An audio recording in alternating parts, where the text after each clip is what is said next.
this is our potato bed. Doesn't look that great,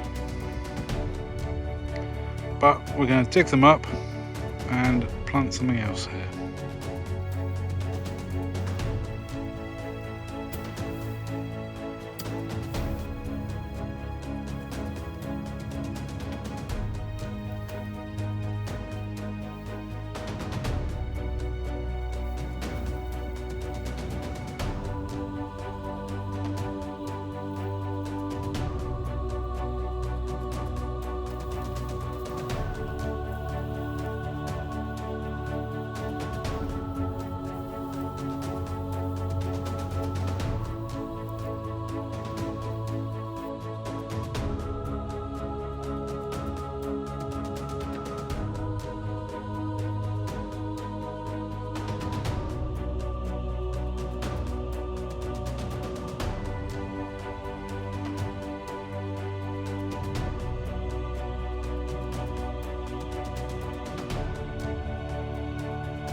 So the harvest isn't great this year.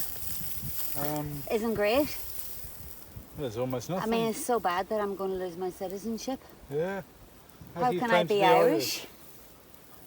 Yeah, exactly. Well, we've probably got less potatoes than we planted. And I always thought onions were the worst things to plant, or plant 10, get 7.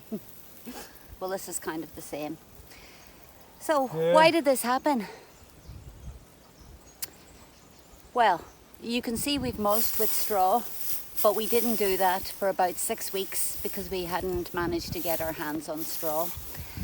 And when they first came up, we were hit with a really hard frost for 3 days, and they struggled. They just disappeared, and they did come back.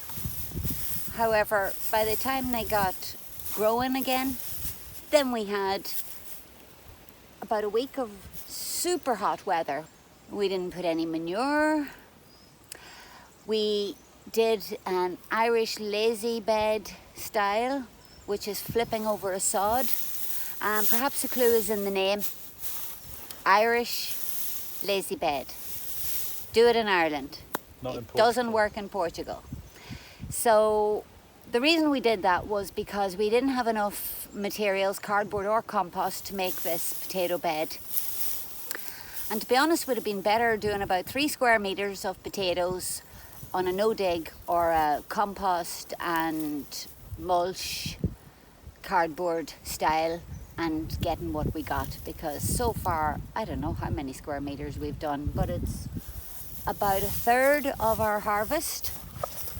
And we planted 12.5 kilos of potatoes, which was the smallest they would sell us. And that's what we've got so far after harvesting 1/3, which is pretty pathetic. Very disappointing. So we'll carry on and plant something else here. What are we going to plant next? Hello lovely YouTube people. Welcome to our first video. Maraid's going to tell you a bit about what we do, and I'll tell you a bit about what we've done in the past and what we'll do and show you in the future. Well, hi, my name's Meraid, this is Dan, and in this, our first video, we're going to show you what we've been doing, or what we do kind of over a weekend on our land.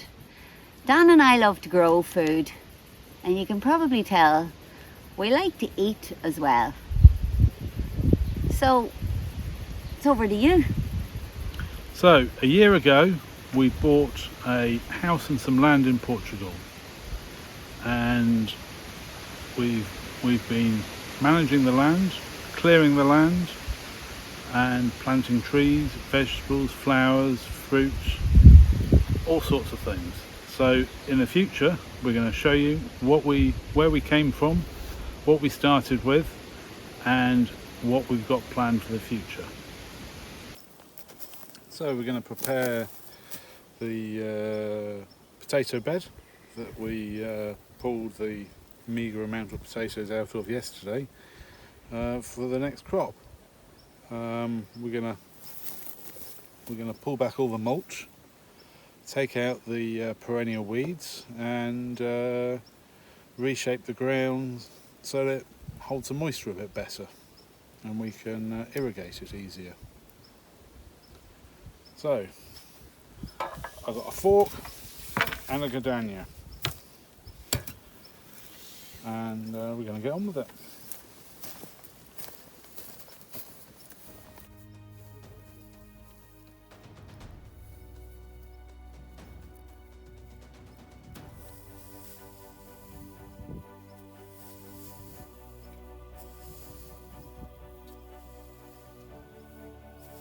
Yesterday we put some irrigation channels in here so that we can water easier, and today I'm just going to pull back the mulch and level it out a little bit more, ready to plant some chickpeas.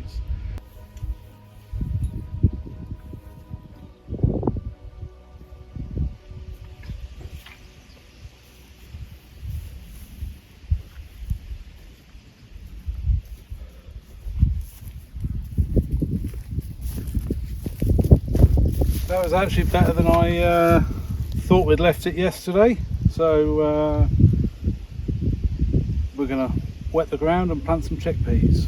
That'll be a good nitrogen fixer, good ground cover, and hopefully we'll get a crop of chickpeas, because I do like my hummus.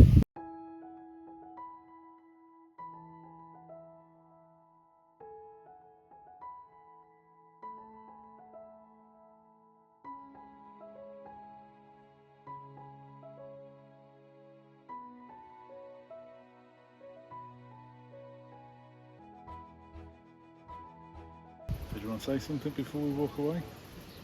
Not really. Let's get on and do Okay, some work. so I'm going to say a little thing. Okay. So this week we planted the chickpeas, and sometime in the future we'll see if they germinate and grow and give us any kind of a harvest or crop. Well, at least there'll be nitrogen fixing. Yep, nitrogen fixing, ground cover. And next year we might get some potatoes. And yeah, hopefully we'll get potatoes next time. Right then, back to work. So we've been saving this kale plant, or caldo verde, for seed. It was growing here when we bought the property, and in the spring it went for seed. Now all the seed is dry, and there'll be little brown or black seeds inside.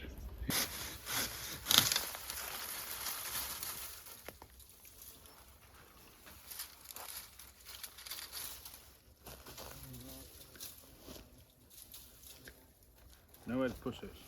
Over here, just throw it over there.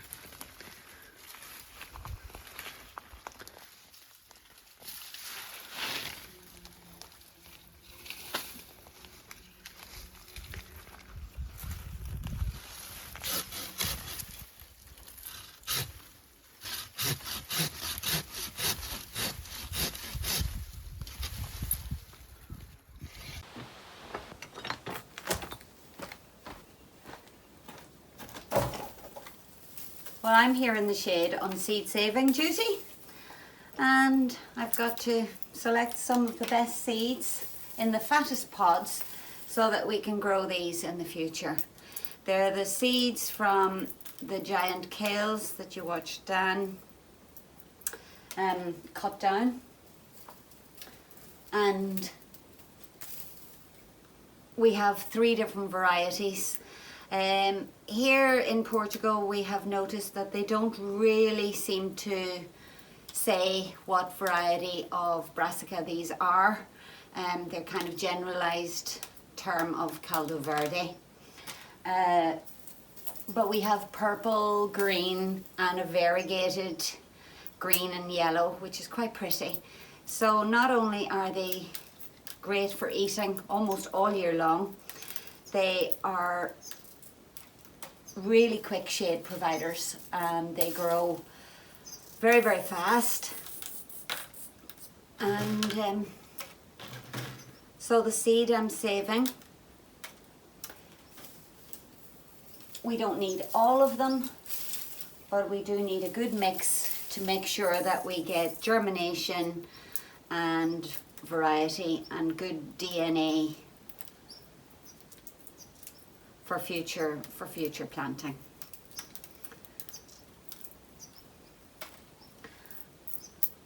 I think there's going to be a better way to do this. Maybe I'll thrash them on the era.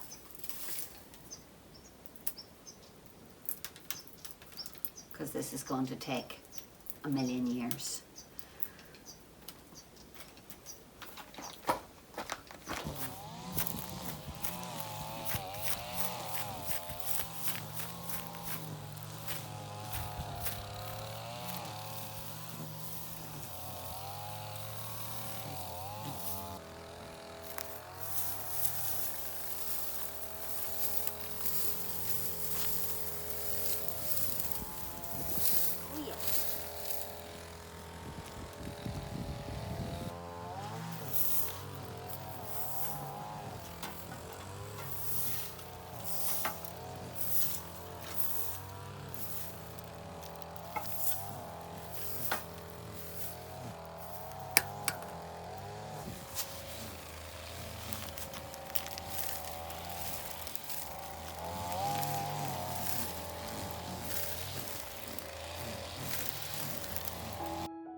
So we've picked our last oranges and now it's time for some juice.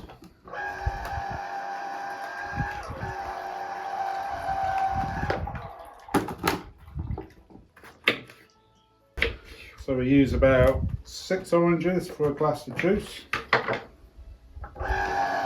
Maybe a little bit more now because it's the last of the harvest. So we started picking oranges at Christmas time to make marmalade, and we've continued to pick them right the way through until the beginning of July. The longer they've remained on the tree, the sweeter the juice has got. I like a little bit of tartness.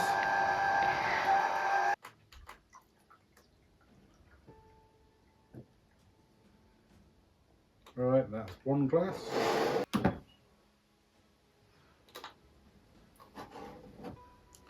2 glasses of fresh orange juice. Well, that's it for our first video. Thank you so much for watching.